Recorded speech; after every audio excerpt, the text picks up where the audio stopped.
Hello again, ladies and gentlemen, I'm Joe Hindy, the Android Authority app guy, and welcome to the 150th episode of the Android Apps Weekly Show. Just like last week, we have a ton of Pokemon Go stuff to cover, so if you don't want to watch it, we'll have a timestamp linked up in the video description below, so you can skip all of that stuff and get right on to the rest of the news. Let's get started.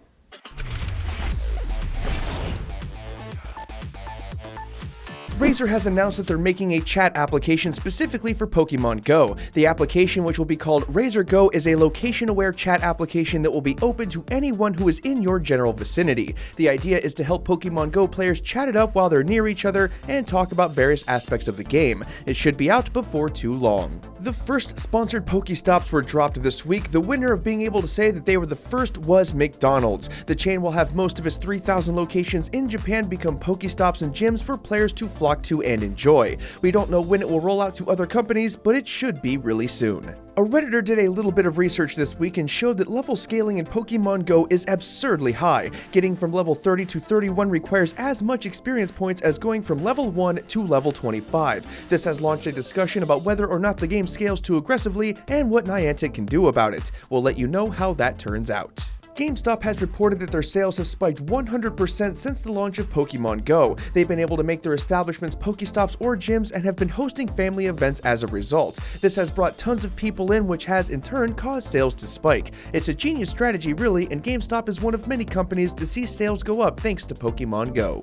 It's been estimated that Pokemon Go is currently making about $2 million per day. The App Institute website has a real-time tracker that shows you a rough estimate of what the game is making. It piles up wicked fast, and the game seems to be making a ton of money right now. Pokemon Go was actually supposed to release in France earlier this week. However, after the tragedy at Nice, Niantic decided to delay the release there for a little while in respect to the events that occurred. There is still going to be a French release, but it's going to be a little bit longer. It did launch in Canada along with Japan and 26 other European countries over the last week. Sprint is jumping onto the Pokemon hype train by giving out a ton of free stuff. Each of their locations will become charging stations for players, and they will also offer experts to help in certain locations, along with lures at locations that have nearby Pokestops. This is after T-Mobile announced free data for a year for Pokemon Go players last week. A while ago, it was announced that a conglomeration of Chinese investors wanted to buy Opera for $1.2 billion. However, this week it was announced that the deal has fallen through due to regulatory issues. Shortly thereafter, a new deal was announced.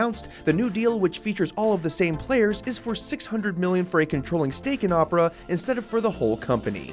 A court ruling this week has set a precedent that uploading videos of people in a bathroom stall to Snapchat without their consent is now a crime. This occurred after a high school student took a video of another student in a bathroom stall and uploaded it to his Snapchat. The other student later committed suicide because of the video. As a result, the courts have decided that such behavior is now illegal. Why this wasn't a law sooner is beyond me, but it's official now. Twitter is making verification a little bit easier this week for user accounts. The idea is to help people get verified even if they're not that popular. The process is actually very simple. You'll be asked to make some changes to your profile to accommodate the requirements. After that, you'll need to submit some links to verify who you are and then submit the form. Twitter will reach out after a few days if you've been verified. Everybody is talking about a new photo application called Prisma this week. The application uses artificial intelligence to apply some truly unique filters to your photos. This gives them a unique look that you just don't get with other apps. We have a hands-on video on our YouTube channel if you want to check that out. It was briefly available as an invite-only beta, but that has since closed down.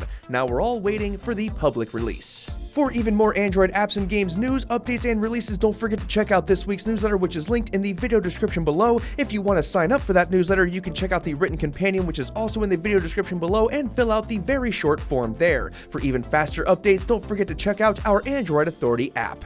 Okay folks, let's take a look at the apps and games that made a big splash over the last week. As usual, if you want to check out any of these apps or games for yourself, you can find those links in the video description below. It's been a long time since we saw a good flight simulator released on Android, and Blue Angels seems to fit the bill. The game is based around the official Blue Angels, and you'll be allowed to perform similar maneuvers, stunts, and aerobatics with these that you may have seen in real life. You'll have an air show mode, an additive mode, and more where you'll be able to fly around and do some really fun stuff. It's officially licensed by the US Navy, and it's a free download.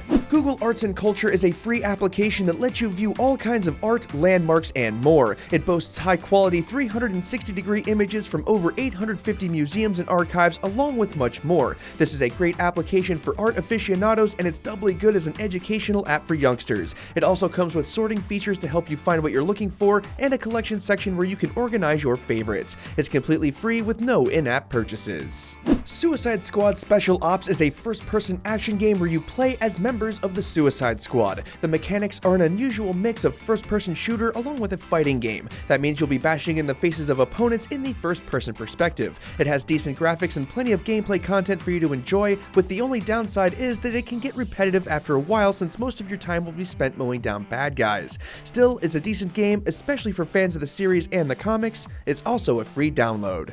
A lot of people have been wondering what SwiftKey has been up to since its Microsoft acquisition earlier this year. The answer is Swiftmoji Keyboard. This is a new keyboard that uses SwiftKey's prediction system to try to predict which emoji you want to use and when you want to use them. It worked all right in our testing, but these kinds of applications usually get better the longer that you use them. We don't know why this wasn't integrated into SwiftKey directly, but at least it's free if you want to try it out. Borderlands 2? Yes, the actual Borderlands 2 was released on Android earlier this week. Well, technically it was released on Android TV devices and on the Nvidia Shield console. The game is a port and contains all of the same story elements, graphics, and gameplay mechanics as the console and PC counterparts. Along with the original game, you'll have access to new classes and characters as well as an online co-op mode. If you have an Android TV or Shield console, this is probably worth the $14.99 price tag. And that about does it for this one, folks. If you want to watch our Prisma hands-on video, we'll have that linked up there on the screen and in the video description below. Don't forget to sign up for that newsletter and keep it tuned to Android Authority because we are your source for all things Android. Thanks again for watching, everybody, and have a wonderful day.